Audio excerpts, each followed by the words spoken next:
Don't try to sneak into your room like that. I know what you've got behind your back. Records. More new records. Okay, we're at Woodland Studios in Nashville, Tennessee. This is Dave Rawlings' studio, and this studio has been here since the 1950s? They built it in 65.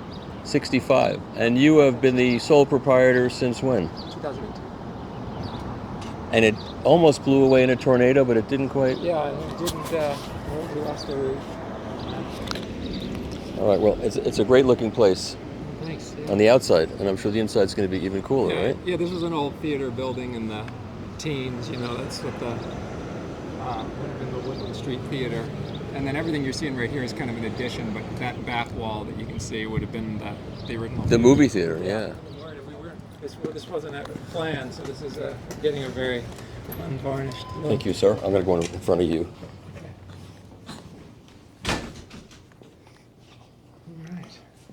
Look, there's a sheet music to Peggy Sue. Somebody brought one of these to the last to Axpona show, and it sounded awesome. Yeah, oh, that's fantastic. It was awesome. What a great looking place. Thanks.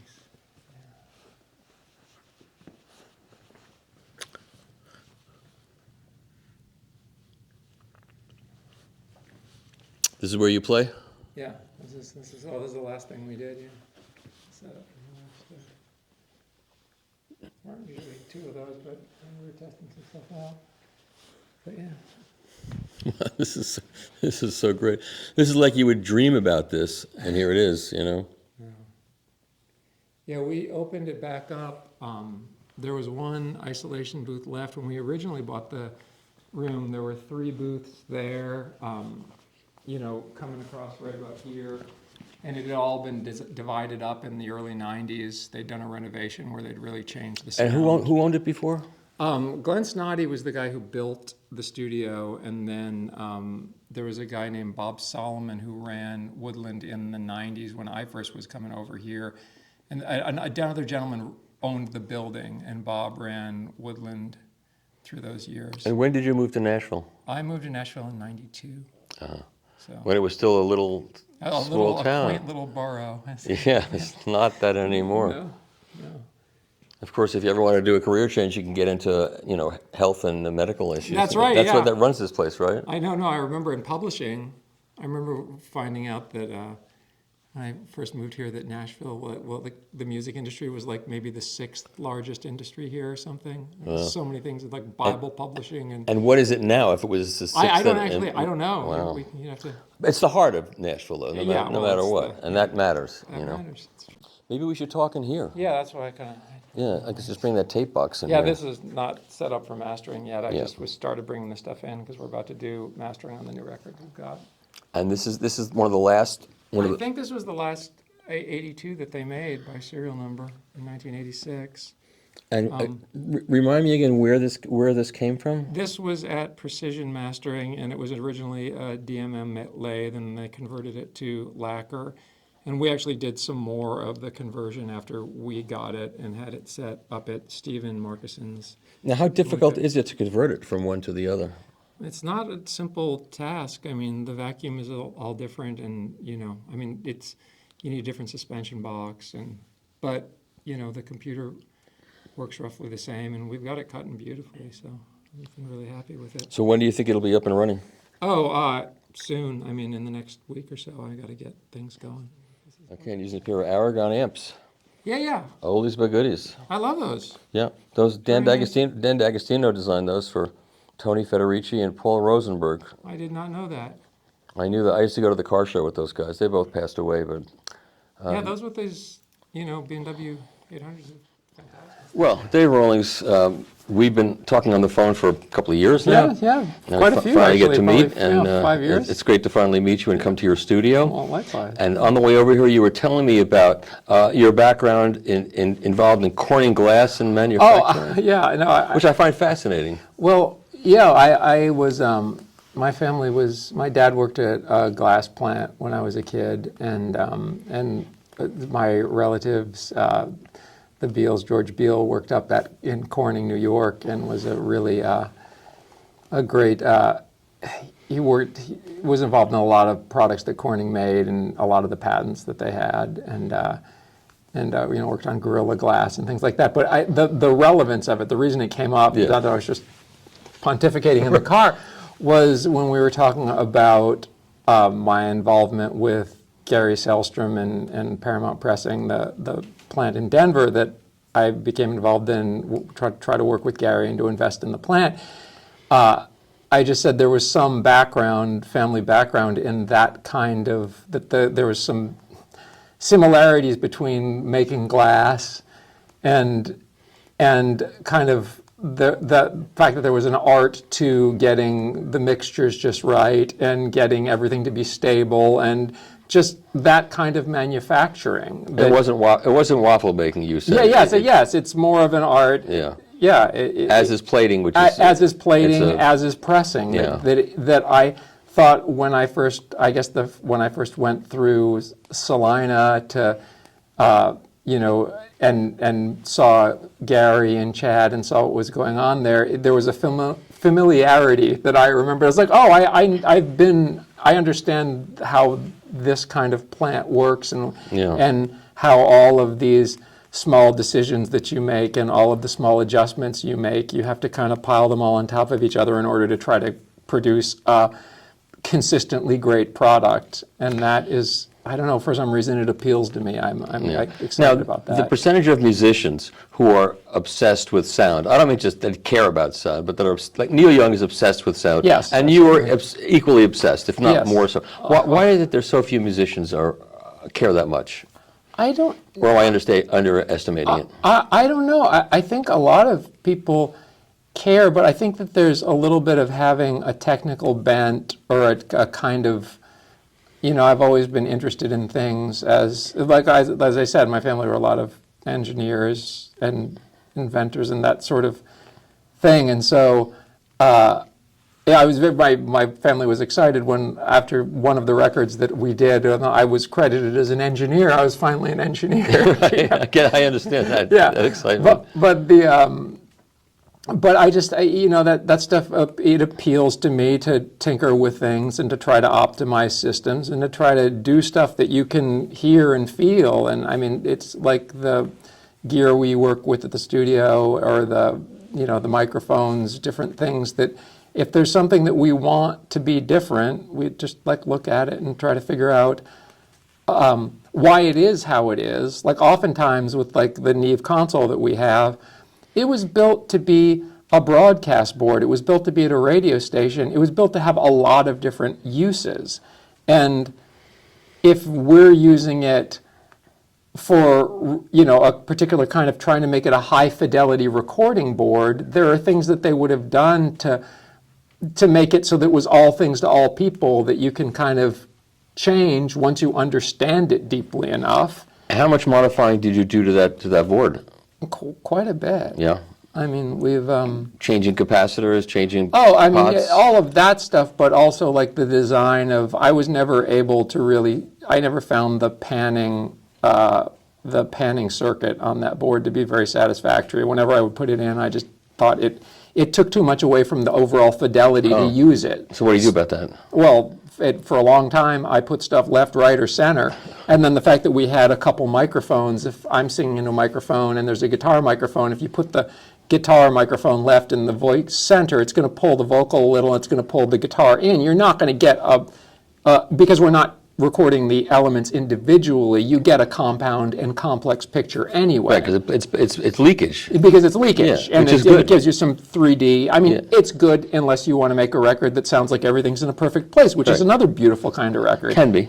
Yeah, I mean, you listen to those carpet records they made in the 70s. I mean, I heard Dark Side of the Moon playing the other day. I mean, there's not a lot of leakage in this record, and that's a beautiful sound. That's right. But for what we're doing, if Gillian and I sit about as far as you and I are, and we have 4 mics going, we're going to create a kind of 3D space that we want it to travel to the 2-inch tape, and then through to the mix, and then through to the lathe, and then through to the, to the final product, whatever, or the digital file. You still want to capture as much of that as you can. Now, when you digitize these great recordings, how much of it do you lose?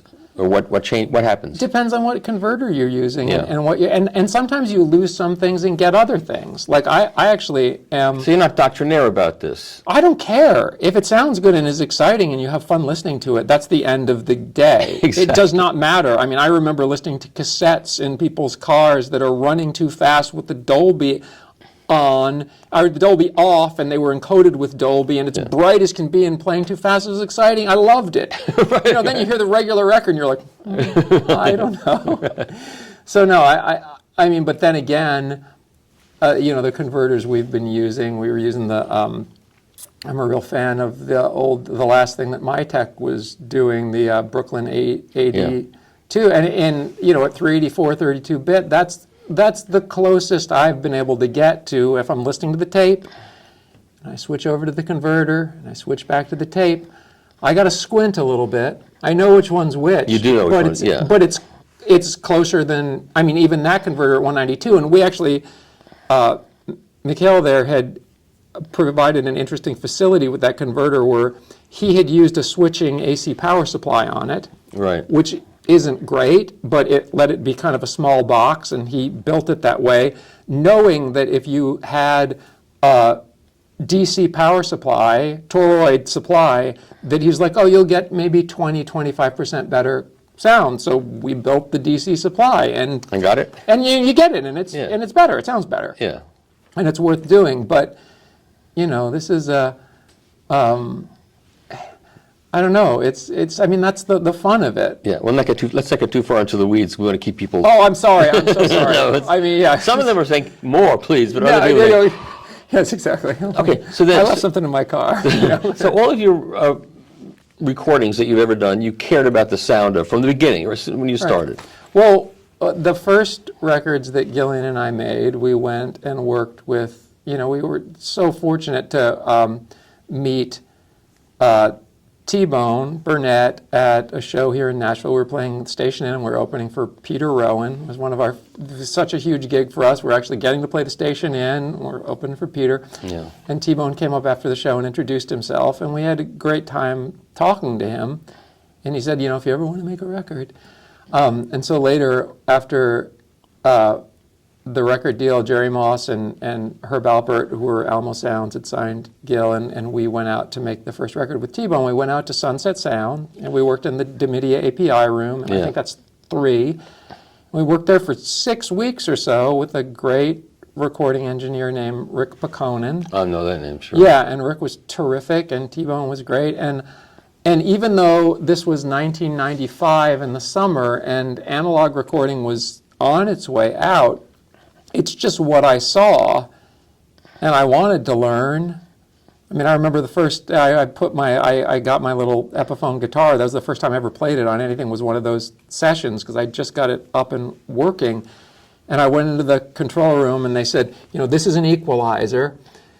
And they said, you know, this is your guitar. Do you want to change anything about it? And I thought, well, I'd like it to have a little more nose. And so I added a little mid-range to it. And I remember reaching out as an API 550. I remember the first click I ever did on an AQ and hearing the change in the sound of the speaker. It wasn't unionized at that point, so no one they tap your arm. exactly. They let me do it. But seeing, I mean, that was a record where we were recording to, I think, 24-track 2-inch, but at the same time, Rick was live mixing to 1/4-inch. Oh. So some of that record is literally live mixed as we played it to 1/4-inch tape, the duet tracks. How often was that done? That wasn't done. That wasn't done. T-Bone I mean, T-Bone's great, you know, such a creative and interesting guy, and he always, I think, goes into projects with big picture vision of, like, he was like, we're going to make this record on a Wallensack. That was what we first heard. We're going to get the Hank Williams Wallensack, and we're going to just do this stuff straight to a Wallensack. And a lot of times these things don't really, in reality, don't pan out. No, it's romantic and charming, but we did take the romance, or I shouldn't, you know, I was a guitar player and songwriter, but they took it to, okay, but let's have Rick, who is a great live mixer, mix the stuff, and we will have 1/4-inch masters at the end of the day. So you started out with the kind of recording that you liked. It wasn't, even though you were not producing it or in charge of it. And then by the time we did the second record with T-Bone, we did some stuff out at City, and we did some stuff on the first record. Even here at Woodland, we came back. The last sessions were back here in Nashville. When you didn't own it. No. I was aware it was an amazing place. And you came in here, and did you say to yourself, well, one day I think I want to own it? Did you? No, I just knew it was my favorite studio in town, but I couldn't imagine that we would ever get to a place, or that the town would, that this place would have gotten run down enough that we could get into it at the time that we did. But yeah, even for the second record, there was a point towards the end there where T-Bone kind of wasn't working on the record. He kind of split a little bit. And so I had to produce some tracks at the house, just at our place over in Nashville. And by that time, Rick Pecconen, God bless him, had sent me a fax after the first record. This is the gear you should buy. For a home studio. For a home studio. And I bought an ATR 102, right, which is still in there. Yeah. And I bought, from John French, was kind enough, he had restored one. He said, you're a nice kid. About the fifth time I called him, going, where do you find one of these tape machines? Like, you're a nice kid. I'd be happy to sell you mine that I've restored because I don't use it much. And he sent it down to me, and I bought 2 Neumann U67s and a couple Neve preamps. At a time when Neumann, those microphones were not really highly. You were in that trough period where it wasn't when they were free. It was all expensive, but it was attainable. Yeah. A very dear friend of ours here, I was starting to figure out how to do this, and we went to dinner with him. And he was just the kindest, most generous guy. And I was just talking about it. And he's like, so what do you think it would cost to buy what you need? And I said, I don't know. I'm like, I think if we do everything right, we can buy it for $10,000. We can get what we would need to start. And he wrote me a check. It was a loan. I paid him back. But that's how we got started with my first little batch of stuff. And that was stuff that was on the second record. And then by the time we made the third record, Alamo Sounds had folded. And we had started our own label, Aconi, and we'd bought back our masters from Herb and Jerry for the first 2 records, released them, and then released Time the Revelator, which was our third record and the first thing that I produced on my own at RCA Studio B. So all your records sound good. I mean, even the ones before you were. Oh God, those records that they're beautiful sounding. I mean, those are professional people. And you own all those tapes now? Yeah, we bought them back when we started our label. We took out a big So how many have you reissued so far? Only a couple, right? Yeah, we've reissued Soul Journey, and we've reissued The Harrow and the Harvest, and we're about to do Time the Revelator, and then we'll get into the first 2 records, which will be trickier because the CD versions of those, like a Revival, the first record, Stephen Marcussen mastered those, and they were mastered for the digital, I think through a digital console. I mean, that was, and there are some beautiful tools that he used that when we do the analog version, it's going to be more different than some ways I would probably even want it to be because, you're going to have to figure out how to use analog tools to get the best possible sound for that record. That'll be interesting. Which will be interesting, and I can't say it'll be better. Yeah, and as a listening experience, it'll be interesting. It's interesting to see where you land, So, more recently, you decided to get involved in the tape duplication business just because you have nothing else to do with your life? Or? Okay. After, we were pressing records with Chad. You should show the site show the spine, so you see it's not an album. It's not a record album. We had done we were pressing stuff up at QRP, and then Chad was really busy with all of his titles, and basically we got the call that he wasn't going to be able to press our records anymore. And we didn't really know where we wanted to go, but then we found out that Gary was going to be leaving, and we thought maybe we could get involved with that, but we knew there was going to be an interim before we could press records again. And I thought it would be interesting, as someone who had been, we had written these songs, we'd recorded them here, and actually in this room, right in this space is where we recorded this record. And I thought, well, wouldn't it be fun if we made a tape project-based thing, made a completely custom package, which I didn't think anybody had done, and then, I put the stickers on the tapes, but actually make it ourselves to be fully integrated from the writing of the song all the way to actually making the thing that you sold to someone. I thought that's interesting that we could actually do it all in-house from soup to nuts. And so this is the result of that. And so you don't have like a bank of tape machines here running off copies? I did. We designed our own kind of proprietary system I did this with 4 ATRs, I mean, actually I have 6 or 7 of them, but Oh, I should have known. but yeah, we designed a custom kind of distribution box, because when I tested it in the way that I thought that people were doing it, we're just daisy chaining the machines together, you take such a hit with the loading of each machine, and I mean, you really hear it. Yeah. And I thought there's got to be a way to, one, I wanted to eliminate the additional I/O electronics from the duplication machines, because there's no point in them. Once you're playing back off the master machine, you're playing at a lower level, and you're playing out of the electronics that are down in the low part of the machine.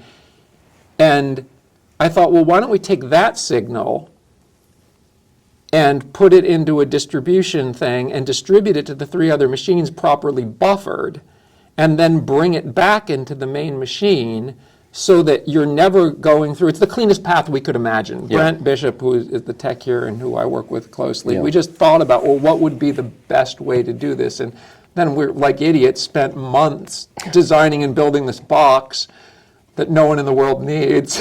Well, you needed it, right? I needed it. Okay. Yeah. Who else counts? Well, I mean, yeah, I guess so. I mean, maybe the other people who make tape duplication. And so it sounds really good, because you get a little bit of head bump each copy you make. There is that. Well, no, but in this world, because it's being equally distributed to the three machines and properly buffered, I mean, the difference between that and daisy chaining even just 3 machines was noticeable enough that we wanted to go ahead and build it. So we did, and it's fun. You can, I also set up the remote stuff, so you can start all the machines with it and stop all the machines, and it's kind of Willy Wonka when it's set up. That's the fun part about it. And so you set this up. Then you had to make these boxes. We had Stoughton make the boxes, and then the slip case here, and then the 2. They fit very snugly, but the 2 inner boxes, and then which have Very beautiful. tape. Yeah, check it out. And then we had we just had lyrics and care instructions here, and we did it on SM911, which is the tape that seemed to sound best. And then You got tones at the tail. yeah, and The head. oh, I don't see it in here, which is good that I noticed this, but there should, oh no, here it is. Mark Seliger, who did the photography on the record, Oh, look at that. very sweetly, did all of these custom prints of what was on the back of the original package and signed it. And he was so excited about that we were doing this all in-house and by hand. He's like, well, okay, I'll do prints that we can put in it, which was really nice of him. Anyway, Very he's a nice. sweet guy, and they're beautiful prints. And so when did you start, did you take orders before you made any? You made a bunch. No, we made, I made my first batch of, How many was a batch? Under 50. You made 150? No, we made enough boxes, boxes. to do about 200, just because, the cost of one, Sure. that was about You where might we as were well. we might as well. Okay, And then I ran off, I don't remember how many, maybe 40 of them. And then we've just been, we're going to be selling through them, and, people, the And orders how have did you come promote in. this, aside from the fact that I was told about it and I never got to do anything about it? I think Oh. I may have written a... Yeah, you might have written a thing about it, but no, we didn't do too much by way of promotion. I don't really know. It's a small space. Yeah, and but those people talk to each other or something, and if they find out... Well, I hope people hear it and think it sounds great. You sold a bunch of them, right? Yeah, we've sold, pretty much. Did it exceed your expectations? I didn't. You had no expectations? I had no expectations. I just wanted. Right, it's a good song title. Well, yes, exactly. We should have written that one a few years ago. But I just wanted to, we wanted to take it as far as we could take it and see. Yeah. And what is this stuff like? $600 or something? Yeah. I was like, I think it was.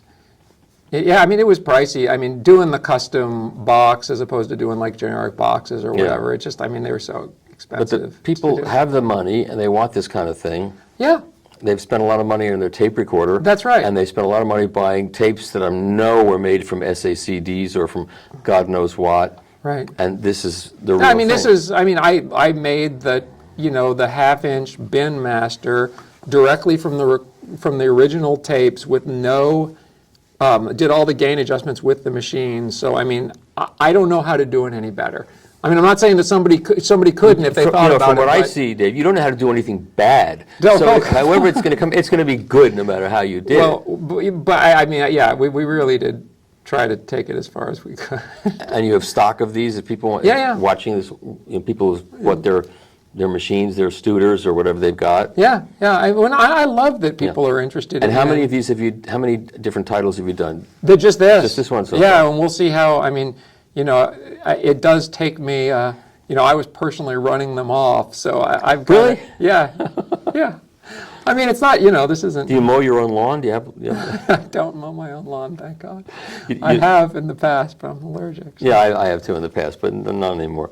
Yeah. Well, that's very exciting. And so now let's talk about the next step in your adventure, Okay. which is the pressing plant in, what do we call this pressing plant now? We call it Paramount Pressing, which we thought was an appropriate name because of its, connection. It's in Denver, so, Right. I suppose if someone wanted to, you can think of your mile high quality slogan or whatever you want. And does the height have any effect on what gets done? The rarefied air have any effect on? I don't think so, but this is something that we will learn. We're doing quite a lot of, we're doing a lot of apples to apples comparison Yeah. on the stuff that And Gary does did with. plating? Has Gary found any kind of? The plating stuff that I've heard thus far has sounded fantastic, and is all. We're talking about Gary Sahlstrom, Yeah. and who used to be out at QRP, Yeah. and he's one of the secret sauce plating guys in the world. Unbelievably, Yeah. talented. And so, Right. so I didn't realize till today, till we were driving over here, that you were involved with this pressing plant from the beginning. Yeah, How did that happen? Well, they were looking for investors. That was the first that I heard of it. And what was interesting was I got this phone call from Glenn Chauncey, who works with me, and he said, "I've got very bad news." I said, well, he said, "I've talked to QRP, and they're not going to press our records anymore." And I said, "Well, that's really bad news." And he said, "I've got even worse news." I said, "What's worse news than that?" He said, "Well, Gary's leaving." I said, "Well, that's actually good news. Where's Gary going?" Exactly. Because I knew that I loved working with Gary. Yeah. And on the records that we'd done, I'd been so flattered, and he'd been so gracious about having me listen to things or, working together to try to make the pressing sound as good as we thought they could. And so I was just so happy that when I talked to Gary that he was interested in, continuing that kind of relationship. And I really wanted to have guaranteed access after that experience of not being able to get our records pressed there. I wanted to be able to make sure that we would be able to get whatever we did pressed whenever we wanted. Okay, and so you immediately just decided to get involved on a financial level? On a financial level, and to become, to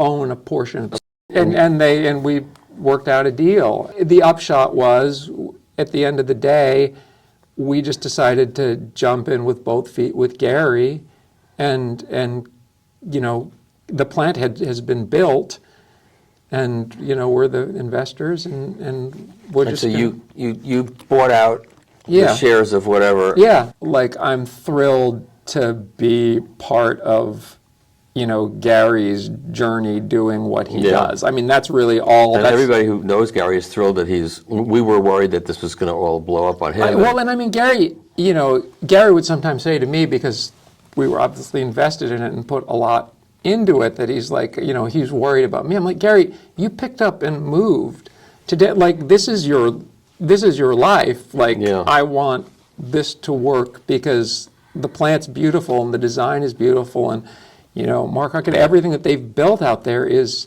to the highest. How level far that we outside of Denver is it? It's right in the Rhino District. Oh, really? Yeah, no, it's across the street from the Mission Ballroom. Oh, so they could have like tours. Yeah. Oh, yeah. No, it's in the building is nice, and it's could be set up for that. I mean, really, job one is to find people who want the highest quality pressing that you can get, and to try to provide that for them. With Gary's name on it. Yeah, with Gary's expertise. So you've got a studio. Yes. You've got a lathe, and I'm in lathe, one of the last ones. You've got a great board. Yeah. you're a talented guitarist and your partner, and you're both extremely talented, and you got a pressing plant now. So what else? What do you want? I don't know. I guess It's all good, right? It seems like it's all good. I mean, I want it to all work out, and I would be, I would get so much pride out of, if we were able to, land contracts with people, records that I love as a music fan, and do pressings that I could put down and say, this is as good as this has ever sounded. I mean, So what about having your own reissue label?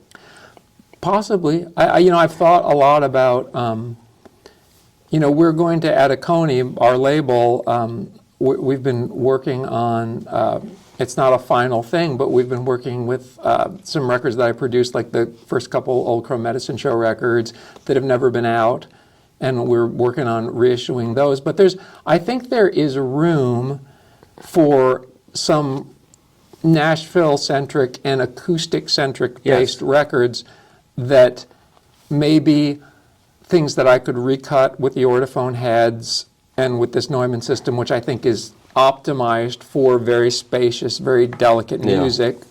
Not a great, this lathe is not set up to cut, very aggressive or very loud modern music, but it's set up to bring to bring out the fidelity in whatever you use. Acoustic. Yeah, and so I would love to get involved with doing some stuff like that. Yeah. And people who I know, friends, musicians who I've known for a long time, if I can approach them and say, we can do a limited edition of this, we can put it out on this label, and we can get it pressed, and it's all going to be as easy as can be. I mean, that'd be a dream. All interconnected. Yeah, that's right. That's awesome. Yeah, and one hopes that the synergies. Yeah. Well, this is good. Yeah, is this good? It's great to finally meet you, and it's much better likewise. talking in person than talking on the phone. Yeah. It really is. Well, likewise. And it's a great story, and it connects so many different things. Well, and thank you for driving me here and talking with me. Okay, well, it was a pleasure. Well, thank you, Michael. Thank you. Okay. Okay, that's good.